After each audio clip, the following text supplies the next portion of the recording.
Olá, sejam bem-vindos a mais um episódio da Seidor Podcast. Eu sou Eduardo Cunha e faço parte do time comercial da Seidor. No episódio de hoje nós vamos falar com um tema que está mexendo muito no mercado, que é sobre a reforma tributária. Ela foi aprovada no Senado e agora tornou-se lei complementar. E nós vamos discutir hoje quais seriam os próximos passos e como as empresas podem se preparar para essas mudanças. Para ajudar a responder essas questões e outras, temos dois convidados hoje aqui com a gente, super importantes, né? Temos a Fernanda Lines, da Bueno Tax, ela é especialista tributária, sócia do escritório Bueno Tax, e também a presença do Danilo Martins, que é Head hoje Senior Manager Tax de uma grande empresa farmacêutica que é a Viatris. Olá, Fernanda, seja bem-vindo. Olá, Danilo, sejam bem-vindos. Edu, obrigado pelo convite, Seidor. É um prazer estar aqui hoje com vocês para discutir um pouquinho da reforma tributária e mais do que discutir a reforma, é como implementar a reforma nas companhias. Do meu lado também agradeço o convite, a Seidor, Edu, Fernanda, e espero conseguir contribuir bastante aqui com essa conversa. Legal, muito obrigado. Bom, então sejam bem-vindos novamente. Para começar, Fernanda, vamos falar aí um pouco sobre as principais novidades que vieram aí, que foram trazidas pela reforma tributária na visão de consultoria tributária, e também como as empresas podem começar já a se preparar para essa transição do antigo sistema tributário para o novo sistema. Uma pergunta assim, super simples, né, de ser respondida. Acho que em 30 segundos eu consigo. Legal. Brincadeira. Vamos lá. As principais novidades aí da reforma tributária. Primeiro, eu acho que vale dizer que essa é uma reforma sobre consumo, né? Então, a gente está falando basicamente sobre PIS, COFINS, ICMS, ISS, originalmente também IPI. O ICMS e o ISS vão ser substituídos pelo IBS, PIS, COFINS pela CBS.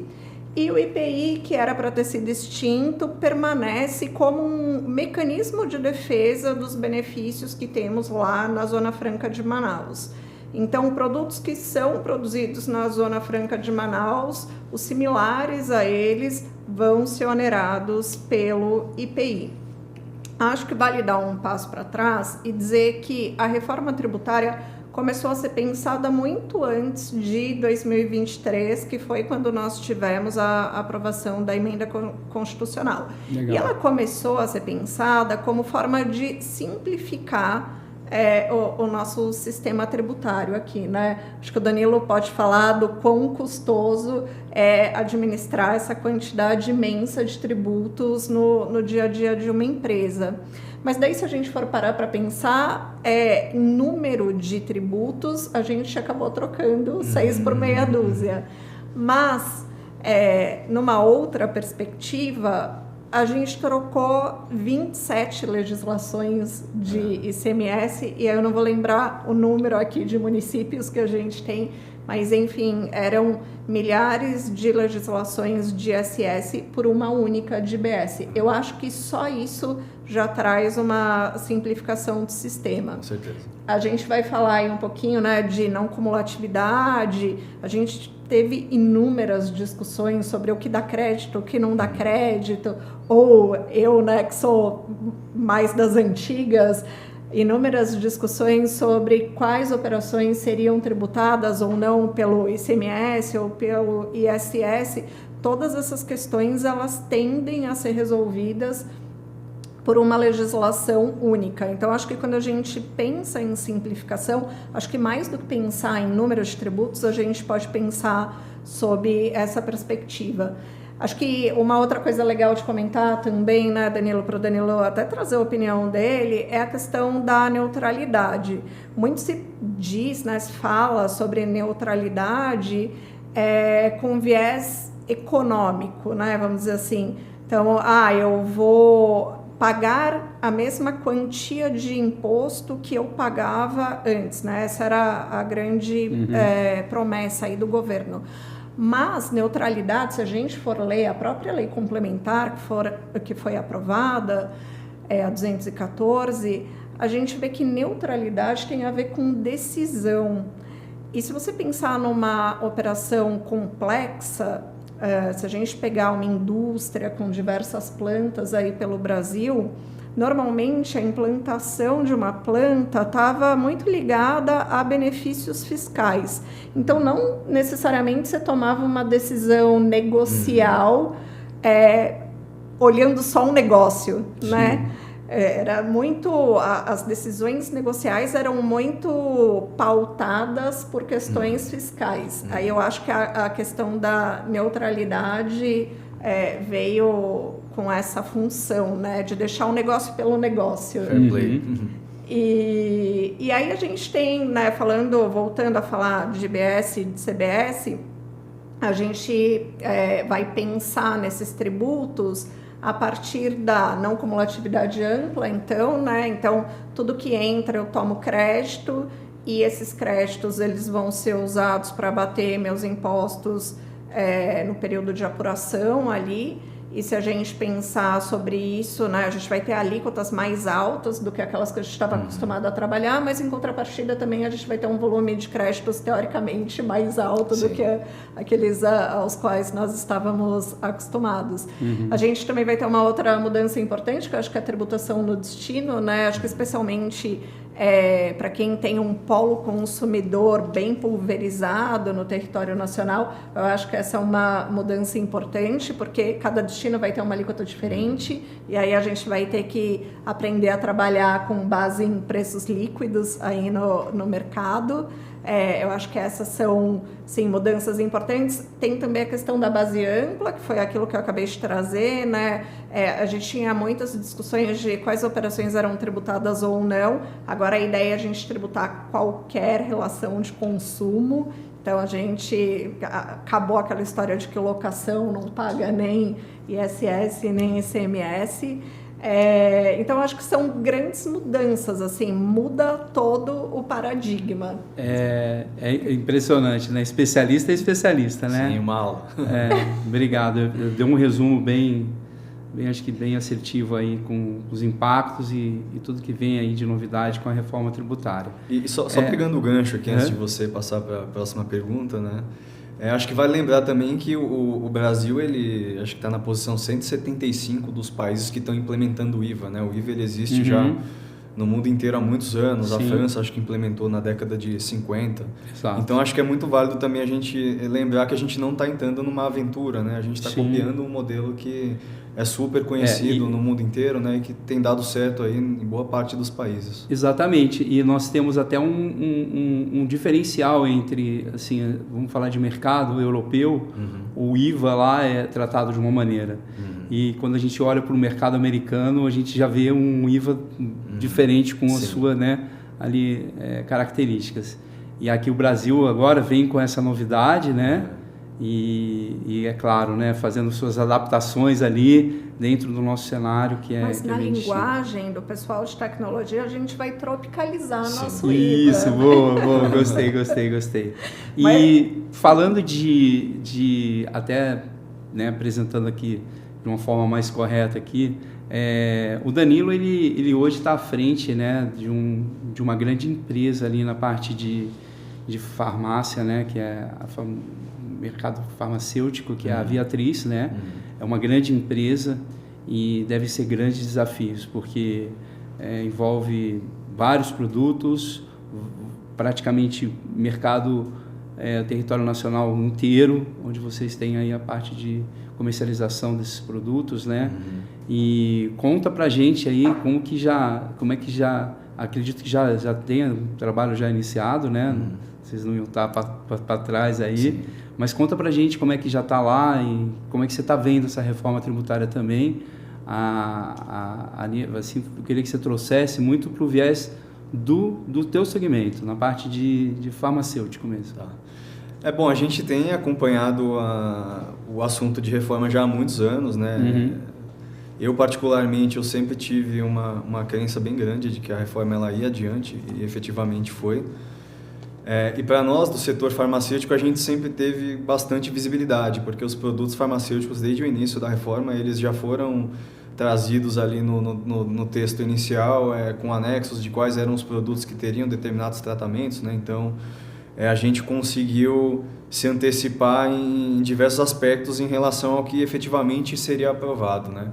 Então, desde o passado, dos primeiros textos, quando começou de fato acontecer esse debate com um pouco mais que a gente passasse a ter algo de verdade, né? Algo que a gente pudesse se debruçar, a gente passou a olhar com vistas a ver qual que é o impacto da reforma em cada um dos nossos produtos, né? A gente já tinha isso desde o início. Então a gente veio fazendo esse acompanhamento, mudança após mudança, passando pela Câmara, Senado, texto final, e hoje a gente já tem isso mapeado, né? Tudo que vai impactar a gente, quais foram os produtos, as mudanças que a gente teve ao longo desse caminho também. A gente tem um exemplo muito famoso que é o Viagra, né? Que entrou no começo.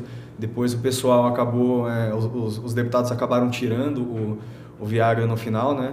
Mas a gente conseguiu acompanhar toda esse passo a passo da reforma, sabendo de fato ali, pelo menos com bastante clareza do que iria acontecer para o nosso setor, né? E sempre tentando ali via sindicato, né? Atuar ali bastante próximo do Congresso para tentar de fato trazer algo que fizesse sentido em se tratando de medicamentos, né? A gente teve uma mudança que a gente acha que é positiva, né, para o setor de medicamentos. A gente sai de alguns produtos que tinham uma tributação média de 30%, e quando a gente olha a expectativa que a gente tem hoje é que vai ficar em torno de 10% e 11%, né? Pegando ali que a gente vai ter redução de 60% no mínimo. Então, resumindo tudo, o impacto para o setor farmacêutico ele tem sido... A gente avalia como muito bom para o setor como um todo, né? E que isso de fato vai trazer benefícios para os nossos pacientes, que é o que para a gente, como indústria farmacêutica, é o que importa, né? É o Danilo, foco principal, né? Mas deixa eu aproveitar e fazer uma pergunta. Você acha... Porque eu tenho recebido muitas perguntas, agora que a lei complementar foi aprovada, sobre... Como começar? Por onde eu começo? E a Viatris é uma empresa que já começou há muitos anos. Você acha que o começo de tudo, então, é esse primeiro assessment? Tipo, no sentido de como a reforma me afeta? Quais são os principais impactos macro sobre a minha operação? É por aí que começa? Eu acho que vai depender muito de setor para setor, mas falando de farma, a gente tem esse direcionamento para que a gente consiga olhar diretamente o que vai afetar o nosso negócio como companhia, né? E não só como setor. Eu consigo ver quais são os meus produtos que estão sendo beneficiados ou não com a reforma. Então, acho que para nós esse foi o primeiro passo, né? De saber ali no nosso preço praticado do produto qual que vai ser o impacto que a gente vai ter com a mudança de tributação. Aí depois disso a gente começa de fato a fazer um deep dive na empresa, né? De ver ali o impacto de setor a setor, que eu acho que é o que a gente vai falar aí mais adiante, né?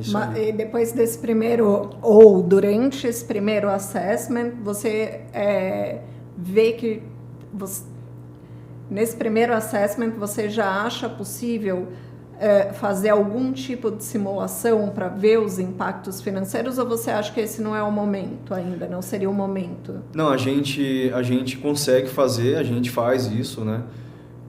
Porque assim, não só no setor farmacêutico, mas em vários setores, né? Quando você avalia um determinado produto, ele está dentro de uma classe de medicamentos que não necessariamente eles têm a mesma molécula, né? Então, como por exemplo, eu citei o caso do Viagra, que é um caso bem conhecido. Então, o Viagra, ele foi inventado lá em 98, né, pela Pfizer na época, depois veio o Levitra, depois o Tadalafila, e naquele primeiro texto só o Viagra estava, né, com a isenção de todos os tributos. Então, para nós, isso seria uma vantagem muito significativa, né? Porque nem sempre um consumidor ele vai adquirir um produto pelo fato de ser de uma determinada marca ou, às vezes, por uma molécula diferente, mas aquele produto ele pode tratar a mesma terapia, né? Então, isso vai acontecer com suco, refrigerante e água, né? Às vezes você vai num restaurante e você acaba tomando algo diferente por conta do preço está muito caro de uma coisa, aí você vai na outra.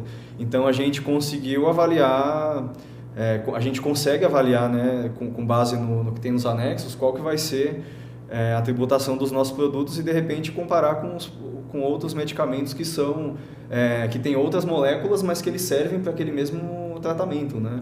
E eles acabam sendo substitutivos, né, do produto que a gente usa. Então, de certa forma, apesar de não ser a mesma molécula, ele é concorrente, né?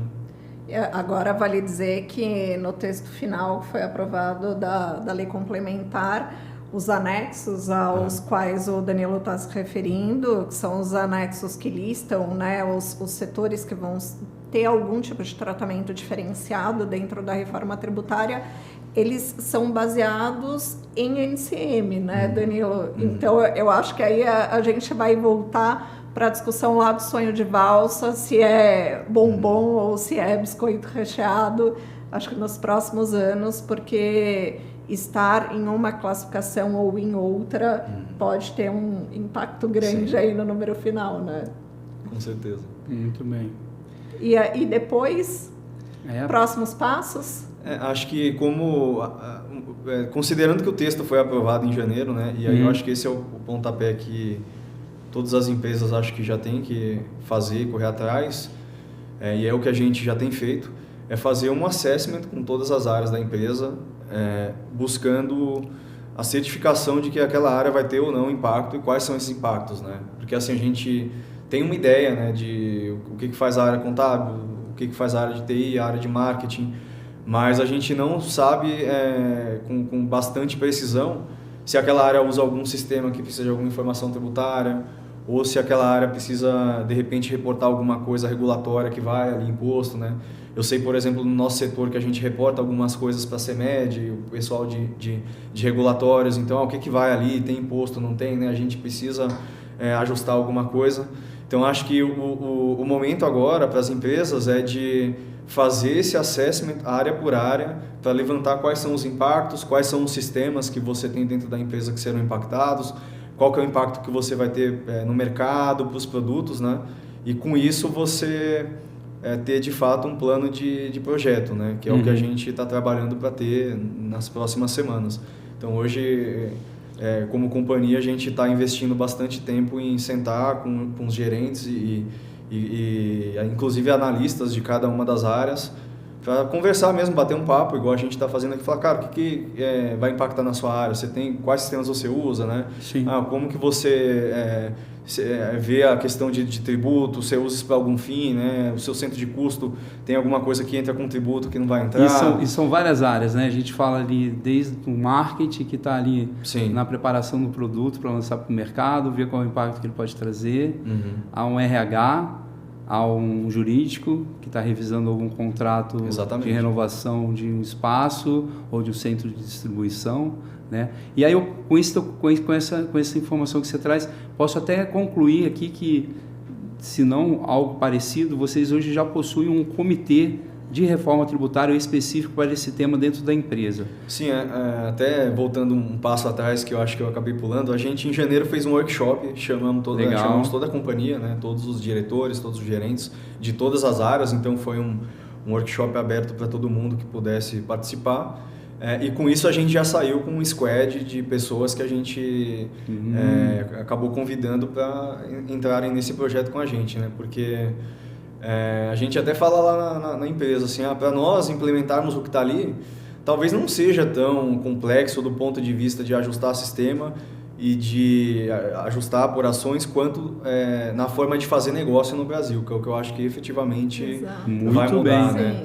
Então a gente se esforçou muito para fazer essa conscientização das áreas, de falar, cara, a gente consegue fazer o que está aqui, mas para a gente manter a nossa margem de lucro, nossa lucratividade, a gente precisa reavaliar a forma de fazer negócio e ver se vai fazer sentido daqui para frente, né? E pensar sempre 5, 10 anos para frente, porque é o período que a gente vai ter de transição e que a gente tem aqui no nosso setor muito lançamento de produto, ou um produto que tem ali um life cycle que chegou ao fim, né? Então, vale a pena tirar esse produto, vale a pena trazer esse produto novo, né? Enfim, a gente precisa... acho que nesse primeiro momento conscientizar as áreas da importância de que elas passem a olhar para dentro de casa, da sua própria área, né? E falar, pô, isso aqui vai me afetar, né?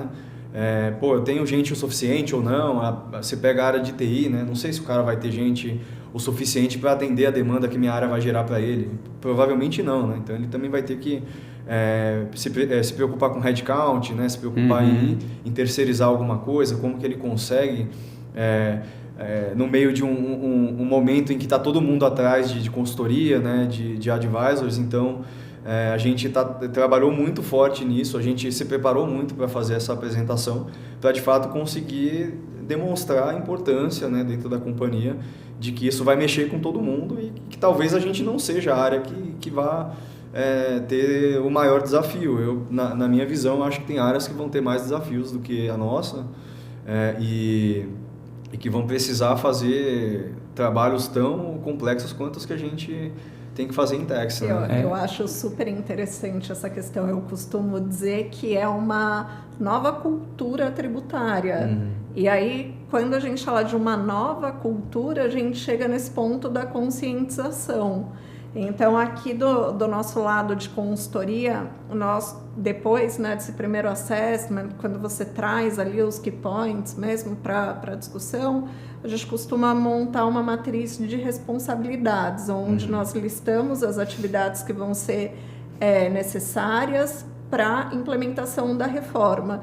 Quando você lista as atividades e lista também as áreas responsáveis pelo desenvolvimento, pela revisão, pela implementação de cada uma dessas atividades, aí você entende o quão complexa a reforma tributária é. E nem estou falando aqui de complexidade em termos de legislação, estou falando de complexidade em termos de efeitos mesmo, né? De setores, áreas envolvidas dentro da empresa. Então, acho que quando você faz o workshop ou quando você coloca uma matriz de responsabilidade na tela e as pessoas batem o olho naquilo, aí elas falam, nossa, é real, né? Eu realmente vou ter muito trabalho, pelo menos nesse ano de 2025, até a gente começar o período de teste em 2026. Então, aqui do nosso lado de consultoria é isso, a gente tem, além dos assessments, a gente tem trabalhado muito em cima da questão da conscientização mesmo, por meio dessa matriz de responsabilidade. E, assim, parabéns, né, assim, por esse trabalho aí do workshop, né, nós temos participado de algumas reuniões de grandes empresas, grandes grupos econômicos, e a gente consegue, né, perceber, comparar, né? Fazer uma comparação do nível que está cada uma, né, então a gente já encontrou empresas grandes que estão bem avançadas, já criaram um comitê, conforme, bem parecido, similar ao que você acabou de apresentar, até com um trabalho de workshop, de conscientização, e a gente se depara também em algumas outras que vão esperar acontecer, ainda estão naquela inércia, vamos ver o que vai fazer, né? E talvez fique tarde para tomar uma decisão. Então, assim, parabéns, né, por vocês já terem iniciado essa iniciativa, muito bacana mesmo. Inclusive, nós, né, agora falar um pouco de Seidor, do nosso programa hoje de reforma tributária, nós tivemos uma leitura. A Seidor hoje possui uma suíte fiscal, né? São produtos voltados para a gestão fiscal e tributária, mas com a chegada da reforma tributária, nós entendemos que é um tema que não se trata apenas na parte de sistema de software, né? Vai um pouco além disso, né? Desde até uma revisão de processos e muito mais, né? E aí nasce uma grande parceria junto com a Bueno Tax, que vem aí nos apoiar a dar um amparo melhor aos nossos clientes na nossa proposta de trabalho com esse programa. Então, é um programa que é multidisciplinar, né, onde a gente tenta trazer a expertise de uma consultoria jurídica tributária, juntamente com a expertise de uma solução fiscal e também um amparo tecnológico a parte de sistemas, né? E aí, ao desenvolver esse programa, nós também tivemos a mesma abordagem, bem similar à que você acabou de trazer para nós, o tão quanto é importante essa conscientização de todas as áreas e todos os setores da empresa, para não ficar aquela bandeirinha só com o time fiscal, o tributário da empresa, resolve aí reforma tributária. Sim. Não é bem assim, né? Vai um pouco além disso, né? Então, sempre nas nossas interações, né, com as empresas, nas nossas reuniões, a gente tenta trazer isso, a gente, inclusive, disponibiliza encontros, né, a gente tenta estimular isso para conscientizar mesmo, porque a gente vê um time fiscal tributário dentro da empresa meio que acuado, né, com muitas responsabilidades e todo mundo voltando para cima dele, querendo saber e aí o que tem que fazer com a reforma tributária, e aí eles ficam com aquela tensão de muita responsabilidade, e o correto realmente é bem próximo do que você fez, é compartilhar isso com a empresa, né, com todos os setores, dividir essa responsabilidade, traçar um plano, né, para que você consiga atingir um objetivo final que seja bom para todos, né, e um apoiar dentro da empresa, porque se ficar preso só num único setor, a chance de dar certo é bem baixa. Né? Mas eu ia só complementar o que o Edu está dizendo para te perguntar algo, Danilo. O Edu mencionou a pressão em cima do time de techs. Eu acho que tem dois cenários. Tem também, né? Ou a pressão está toda no time de techs ou a pressão está toda no time de TI, né? Porque tem algumas empresas que começam a pressionar a TI para pedindo... Exato, atualiza aí meu sistema para reforma tributária. Como que é esse movimento, Danilo? A gente enxerga aqui, né, nessa parceria Buenotex-Seidor, que TI ela pode ser acessada, eu não vou colocar por último, mas também talvez de uma forma mais assertiva. Então, depois que você faz o estudo e sabe o que você quer exatamente da TI, né? Como que é essa tua experiência? Eu acho que assim, uma coisa que fez com que a gente pudesse atuar mais livremente na empresa sem ter tanta pressão foi o fato de a gente se antecipar e mostrar que a gente estava preparado como área para atuar perante os desafios que a reforma estava trazendo, né? Então a gente se preocupou muito em passar para os diretores das outras áreas que a gente sabe o que a gente está fazendo. Então assim, a gente que vai organizar o jogo, né? A gente que vai dizer aqui o que cada um tem que fazer e vocês vão seguir o que a gente tem que fazer, mas para isso você precisa ter a confiança, né, da empresa de que você está indo para o caminho certo e tranquilizar o pessoal para todo mundo assim, não ficar em cima de você ali, o que é isso, o que é aquilo, né? Então, já faz um workshop, já mostra os impactos, senta com todo mundo e explica para que todo mundo consiga se acalmar, né? Acalmar os ânimos. Um outro exemplo foi quando saiu aquela notícia do IR, né? Vai tributar 50 mil reais a mais e tal. Falei, vamos sentar todo mundo, a gente explica e todo mundo esquece isso aqui e vai ver que pra gente não vai ter impacto, né? Então a gente tentou trazer um pouco disso, né? De tranquilizar as áreas. E aí do outro lado vem a conscientização, que é o que eu acho que tem que pegar bastante. A gente tem que conscientizar as áreas porque é muito difícil você colocar na cabeça do pessoal que tem que entregar um trimestre que ele vai ter que parar um pouco para olhar algo que vai dar efeito daqui 5, 10 anos, né? Então o cara ele precisa entregar a venda daquele trimestre, ele fala, minha meta é 100 milhões, eu estou com 98, ele vai correr atrás desses dois que estão faltando, né? Então a gente tem feito esse trabalho de falar, pessoal, a gente precisa parar para olhar isso aqui, porque pode ser que lá na frente você comece a perder a sua competitividade e aí a sua missão vai ser muito mais difícil, né? Então, você pegar empresas que têm um monte de CDs no Brasil, com um monte de produtos incentivados, né, e etc., eu entendo que esse pessoal, principalmente, que tem uma operação muito grande, eles vão precisar olhar se aquele CD está ali numa região que ele tem demanda para estar ali, que faz sentido ele continuar ou não, né? Sentido logístico, né? E não fiscal, mas... Exato. Né? E não dá para você sair do dia para a noite, porque você tem contrato de aluguel, né? Você fecha um contrato de aluguel, às vezes o dono do imóvel ele vai construir um prédio para você, né? Ele fala, eu quero 10, 15 anos de contrato. Isso aí. Você tem a multa de não sei quanto para sair. Você tem pessoas empregadas, você tem pessoas, né? Você tem ativos fixos que são super difíceis de serem remanejados para um outro site. Então, o fato de a gente dar essa visibilidade para as áreas, né, faz com que a nossa expectativa é que o pessoal passe a analisar cada movimento daqui em diante, né? Então, vou abrir uma planta nova, vou fechar um CD, vou manter, né? Vou assinar um contrato de renovação de aluguel. Esse cara ele tem que chegar para a gente e falar, a gente vai ficar com esse aluguel, não vai? Tento fechar 2 anos em vez de 10, né? Enfim. Desculpa estar interrompendo, porque veio aqui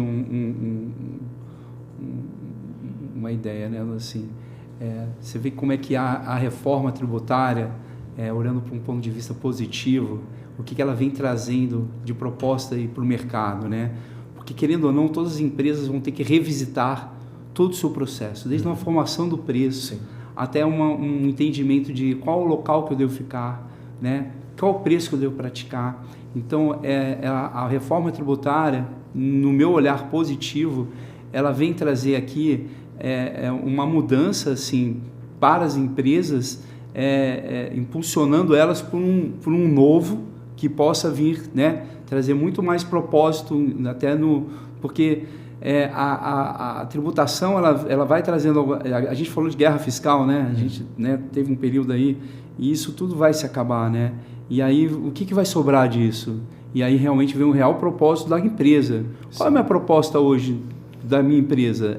O meu propósito principal qual que é? É ofertar isso desta maneira, voltar para os valores e emissões. Exatamente. Né? Quais são os valores e emissões? É isso, Fernanda, que eu queria trazer, né? Foi por isso que eu interrompi, porque veio esse pensamento aqui, esse raciocínio, e eu acho legal a gente compartilhar isso, porque a gente percebe também que tem muitas empresas que olham com um olhar negativo para a reforma tributária, né? De retrabalho, puxa, mas é uma grande oportunidade, mas é uma grande oportunidade que as empresas estão tendo de revisitar lá e puxa, cara, antigamente eu fazia esse caminho aqui por causa disso.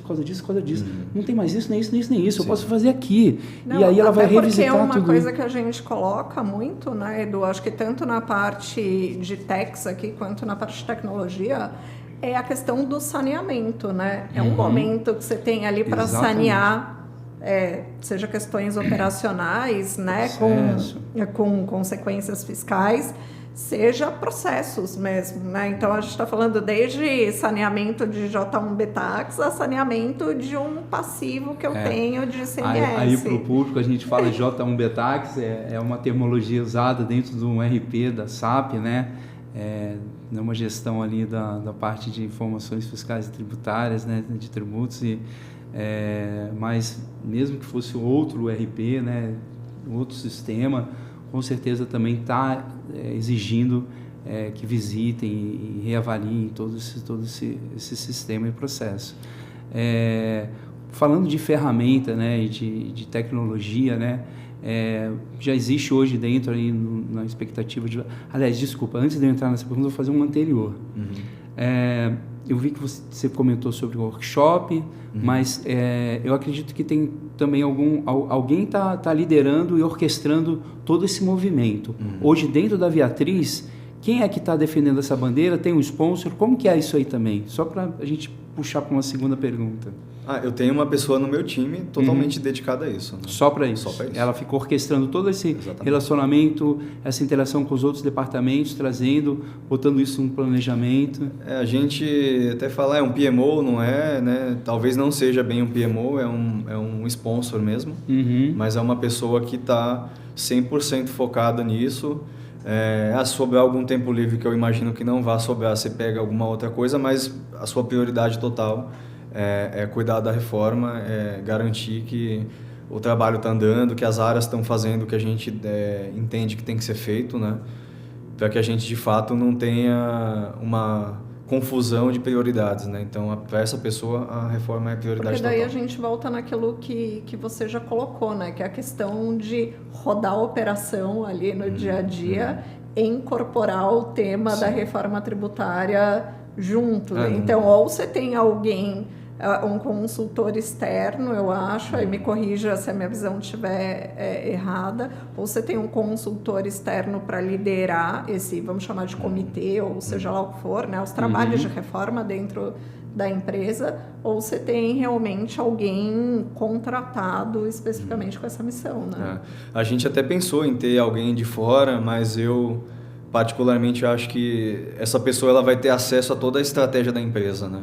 Exato. Então a gente prefere ter uma pessoa que é estratégica, uma pessoa que está na companhia já há muito tempo. Acho que nem todo mundo vai ter a possibilidade de fazer isso, né? Mas ainda bem, no nosso caso, a gente teve. Então a gente colocou uma pessoa que já está com a gente há bastante tempo e que conhece o negócio. E como deter esses talentos dentro da empresa também, né? Isso acho que vai ser desafiador. Né? Porque o que a gente olhando para a longo prazo é que vai começar a ficar escasso esse profissional que tem essa expertise, que vai conseguir fazer esse acompanhamento junto com a reforma tributária e vai ter um monte de gente querendo puxar esses recursos para dentro de casa. A gente até conversou sobre isso, eu falei para o pessoal, estou te dando uma chavinha aqui que importante. É importantíssima, né? Você vai estar tocando talvez o principal projeto da nossa carreira, né? Da minha, dessa pessoa. E que legal, né, Fernanda, a gente identificar e perceber algumas empresas que já têm essa maturidade, né? Que estava dentro de uma das perguntas que eu ia trazer aqui, de como é que você estava fazendo para continuar a sua operação e ao mesmo tempo em paralelo está tocando... Equilibrar os pratinhos. Exato. Você já expôs aí pra gente e a gente vê que realmente é já uma postura bem madura para estar enfrentando esses desafios que traz aí com a reforma tributária. Me parece que o grande segredo é você ter um bom plano de implementação da reforma, né? Como eu disse, ter bem visual...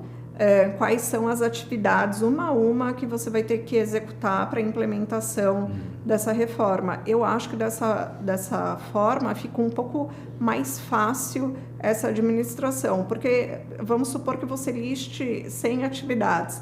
Não existe prioridades, existe prioridade. E aí você precisa ver qual vai ser a sua. Talvez haja uma exceção, né, nessa época de implementação de reforma, e aí a gente passe a conviver com prioridades, né, porque você vai ter que conciliar o dia a dia e dentro daquela lista de 100 atividades, você também vai, dentro de uma matriz ali de esforço e efeito, você vai priorizar algo. Então, eu acho importante você ter as atividades listadas, acho importante você ter alguém na coordenação e acho importante você correr com a contratação, especialmente do pessoal, dos consultores externos, né? Seja jurídico, seja de tecnologia, porque eu acho que a tendência é essa mão de obra começar a ficar escassa também no mercado, né? Se a gente pensar em customização de ERP e mesmo dos sistemas que orbitam ali em torno do ERP, eu acho que é bastante para ser feito e, enfim, quem sair na frente vai beber água limpa. Isso aí. E eu acho que tem um ponto também que vem um pouquinho antes, que é você trazer isso para a companhia e fazer com que a companhia compre a ideia, porque eu acho que tem, pelo que eu ouço conversando com amigos, enfim, que algumas empresas elas ainda não enxergaram a necessidade de alocar recurso para fazer isso, né? Então, assim, uma multinacional, por exemplo, igual a nossa, a gente não consegue do dia para a noite contratar um cara, colocar no orçamento. A gente define o orçamento do ano seguinte com meses de antecedência. Então, você precisa fazer esse trabalho, essa lição de casa, né, para que você já coloque isso no seu orçamento do ano seguinte, né?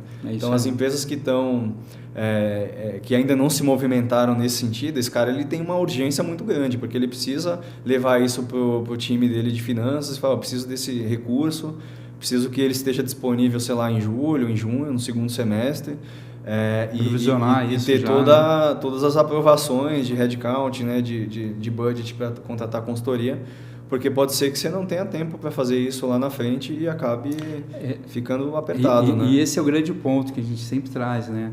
O pessoal vê lá, só lá em 2026. Né? Outro dia eu peguei uma reunião e a moça falou, né? No meio e estavam quase todos os setores da empresa no call, e ela falou, não, mas é só em janeiro de 26, né? Que eu tenho... E assim, a gente vê o quanto que isso distancia de um bom planejamento, né? Mesmo que seja lá para 26, né? As empresas já estão trabalhando no final de novembro, ali para o início de dezembro, nós já estávamos sendo bastante procurados, tinha uma demanda já de empresas que estavam já preocupadas com um provisionamento, um budget para o ano seguinte, já visando, cara, vai vir a reforma, quanto que eu vou precisar? E é o que você falou, recurso, a parte de até financeira, o que eu vou provisionar para poder... Que é tão importante quanto. Muito, muito. A gente, não vou falar o quê, mas a gente tem projeto que já está contratado para 2028 de tecnologia. Então, muito por aí bom. você tem uma ideia, né? É isso aí. Espero que eu seja um dos próximos a ser contratado. Não, mas para finalizar, até a gente está com o nosso tempo já bem curto, e eu não gostaria de deixar, claro, se você se sentir confortável e está respondendo essa pergunta, como que a Viatriz hoje, né, se você já tem alguma coisa em cronograma, né, para os próximos, você já deu um spoilerzinho aí pequeno, mas o que você puder dividir e compartilhar, porque esse material ele vai ser visto também por outros grupos, outras empresas também, acho que é até interessante a gente compartilhar com eles e ajudar.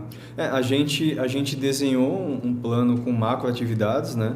E aí dentro desse plano a gente tem esses assessments, que é o que a gente está fazendo agora, e a partir disso a gente pretende ter o desdobramento de algumas microatividades. Mas dentro desse cronograma macro, a gente tem algumas entregas que já estão planejadas, a gente tem alguns milestones que eu preciso que a gente atinja até o final do ano. Então a nossa ideia é que até setembro, outubro, a gente já esteja rodando aí em sistema, né? O que a gente precisa estar entregando em janeiro. Então isso a gente já está... Continuamos na torcida pela liberação do ambiente de testes, sim, né? Para isso. Mas a nossa ideia é que assim que sair o ambiente de teste, a gente já esteja preparado para testar e em janeiro para rodar, né? Acho que... E aí faz parte desse trabalho todo que você já trouxe, né? Visitar todos os setores, conversar com eles, ter um planejamento, uma série de... acho que são acho que duas linhas aí, né? A primeira é o que a gente precisa entregar, não tem jeito. E aí, em segundo, fica, acho que a parte mais estratégica, que a gente tem um pouco mais de tempo para fazer, mas a gente precisa pensar desde então, porque a gente tem muita coisa. A indústria farmacêutica é um setor de muito longo prazo, né? Pra você lançar um produto, demoram-se anos para você conseguir liberação, você vai fazer alguma parceria, são muitos anos ali de transição, de negociação, de contrato. Então, tem coisas que a gente precisa entregar em janeiro, mas tem coisas que em que pese a gente consiga levar isso um pouco mais adiante, a gente não quer perder tempo e acabar, né, eventualmente tomando decisões sem estarmos com todos os dados na mesa para saber de fato que a gente está tomando uma decisão com base no máximo de informações que a gente poderia prover ali para o decisor, né? Acho que essa é uma preocupação também que meu time e a gente sempre compartilha com todo mundo. Muito bom. Bom, para a gente finalizar então aqui o nosso podcast, né? Esse episódio aí específico para a reforma tributária, vou abrir aqui para os dois convidados, né, deixarem a mensagem final. Fiquem à vontade. Começar se me permite, Danilo. Com a Fernanda, por favor. Primeiro eu queria agradecer o convite da Seidor, essa parceria que nós estamos construindo nesse tema de reforma tributária. Depois dizer que foi um prazer conhecer o Danilo e trocar aqui figurinhas e experiências sobre a implantação mesmo da reforma tributária. E acho que vou acabar sendo repetitiva aqui, mas fica a minha reflexão sobre estudem, façam a lição de casa. Acho que vale a pena um primeiro assessment para pelo menos saber se você está na galeria dos ganhadores ou dos perdedores. Acho que vale essa reflexão sobre budget, contratação de consultores, de mais pessoas para o time, se for o caso. Vale pensar nesse plano de atividades a serem implementadas para botar de pé, né, a reforma tributária em casa, e conte conosco nessa jornada. Muito bom.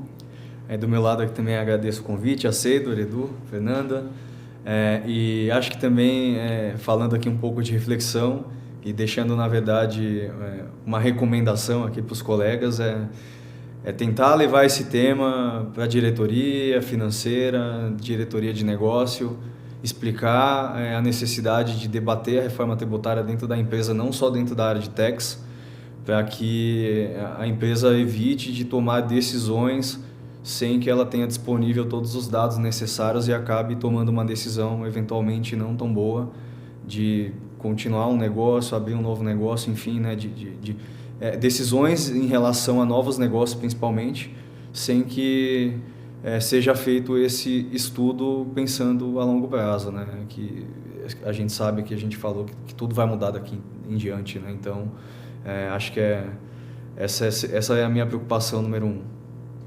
Muito bom. É isso, então, finalizamos aqui o nosso podcast. Muito obrigado mais uma vez, né?